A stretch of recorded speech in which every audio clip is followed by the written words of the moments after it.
Norton, why don't you give him the microphone there? Thank you, Warren, for including me. out of order.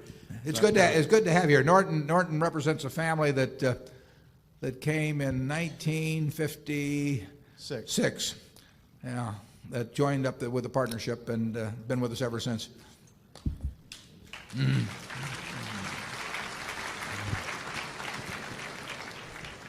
Very, very fortunate connection.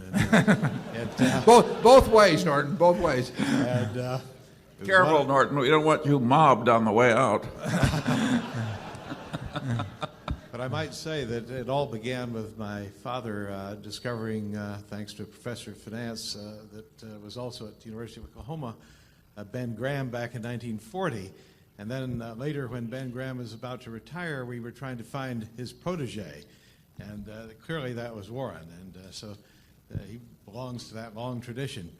But the question I wanted to ask was, you've mentioned the very strong companies that Berkshire has that are really international companies like Coca-Cola and the Gillette. But are you considering, or have you ever thought of considering the foreign companies that are undervalued, or have you for some reason not included that in your universe of companies to consider? We've looked at companies domiciled in other countries, and we continue to look at companies domiciled in other countries.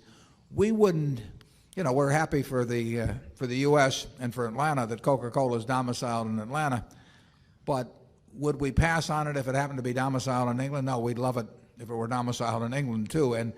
And we feel that the important thing is the business, not the domicile, although we're more familiar in a general way with domestic companies that are domiciled here, although they may make their money internationally.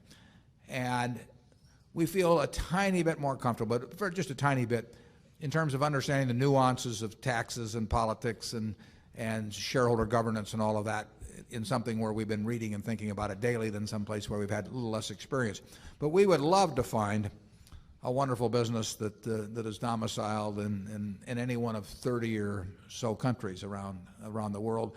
We look some. We don't look as hard as we look at domestic companies. We're not as familiar with them, but I have read hundreds of annual reports of companies spread around the world, and we've owned a few, just a couple.